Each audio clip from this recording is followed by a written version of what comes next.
Bismillahirrahmanirrahim. Assalamualaikum warahmatullahi ta'ala wabarakatuh. Alhamdulillah. Alhamdulillahi rabbil alamin. Wassalatu wassalamu ala sayyidina Muhammadin wa ala alihi wa sahbihi ajma'in. Amma ba'du. Rabbi syrah li sadri wa yassir li amri wa hlul 'uqdatam min lisani yafqahu qawli. Bagaimana anak-anakku yang soleh dan soleha? Ada sehat kan? Insyaallah sehat. Memang selalu kita mohon kepada Allah Subhanahu wa taala agar kita selalu senantiasa dalam keadaan sehat walafiat di dunia wal akhirah. Amin amin rabbal alamin.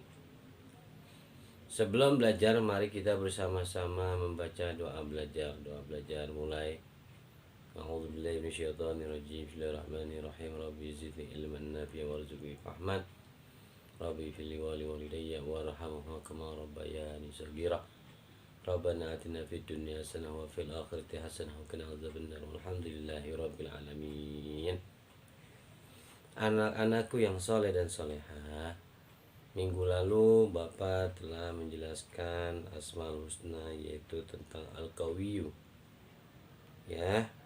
Dan sekarang Bapak melanjutkan, yaitu Asmaul Husna Al-Qayyum. Ada yang tahu arti Al-Qayyum? Apa arti Al-Qayyum? Ya betul, yaitu Al-Qayyum artinya yang maha mandiri.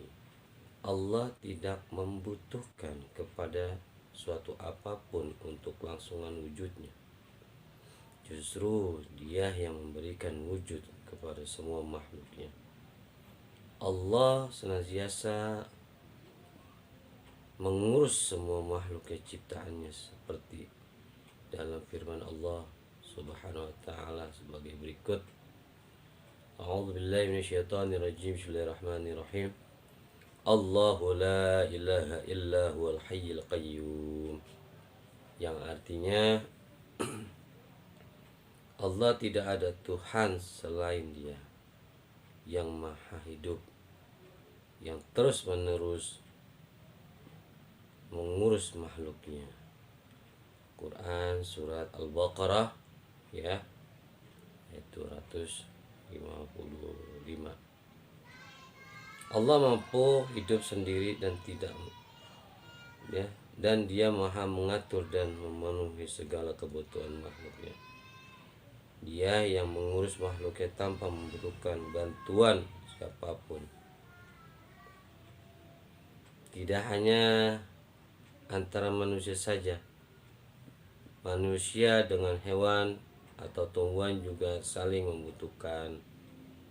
Manusia membutuhkan hewan dan tumbuhan sebagai bahan pangan agar dapat bertahan hidup. Sebaliknya, hewan dan tumbuhan juga membutuhkan manusia agar mereka bisa bertahan hidup. Hal tersebut menunjukkan bahwa kekuatan Allah Subhanahu wa taala sangat besar. Ia sanggup berdiri sendiri dan mandiri tanpa bantuan satupun makhluk ciptaannya. Cara meneladani Asmaul Husna Al-Qawi dan Al-Qayyum. Sebagai seorang muslim, kita harus mengimani asma Allah Al-Qawi dan Al-Qayyum dengan baik dan benar. Mengimani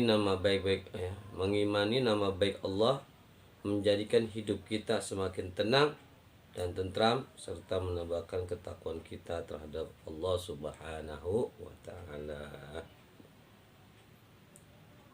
Meneladani Al-Qawiyyu yang minggu lalu, yaitu Al-Qawiyyu. Meneladani nama atau sifat Allah Al-Qawiyyu berarti kita menyadari bahwa kekuatan terbesar itu milik Allah Subhanahu wa taala. Kemudian kita harus berusaha menjadi muslim yang kuat, baik dari fisik, mental, spiritual, dan juga mengetahui beberapa contoh, ya, perilaku yang dapat dilakukan untuk meneladani asma Allah Subhanahu wa ta'ala itu Al-Qawi adalah sebagai berikut. Yang pertama, menjadi orang yang kuat baik lahir maupun batin.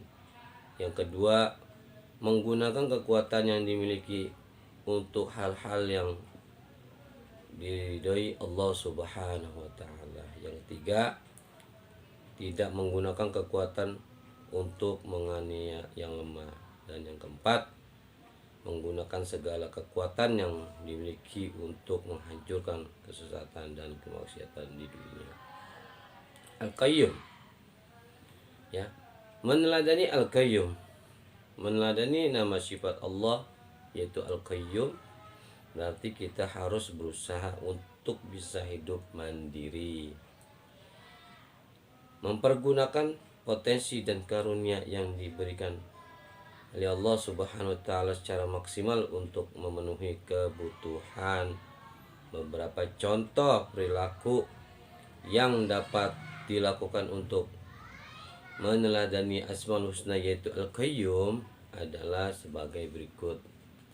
Yang pertama, memenuhi kebutuhan pribadi secara mandiri, misalnya makan, minum, tidur, dan mempersiapkan bekal sekolah. Yang kedua, berusaha sekuat tenaga dalam beribadah dan bekerja sehingga tidak terlalu sering bergantung dan berharap kepada orang lain. Yang ketiga, menyayangi dan merawat makhluk ciptaan Allah, hewan dan tumbuhan dengan baik. Dan yang keempat, yaitu tidak menggantungkan segala sesuatu seperti harapan atau keinginan dalam memenuhi kebutuhan hidup, ya, kepada selain Allah Subhanahu wa ta'ala. Baiklah anak-anakku, ya, cukup kita akhiri pembelajaran hari ini, ya, tentang Al-Qawi dan Al-Qayyum. Mari kita bersama-sama mengucapkan Alhamdulillahirabbil alamin dan membaca doa kafaratul majlis. Alhamdulillahirabbil alamin, subhanakallahumma wa bihamdika asyhadu an la ilaha illa anta astaghfiruka wa atubu ilaik. Wa akhirin, ya. Wassalamualaikum warahmatullahi wabarakatuh. Dadah.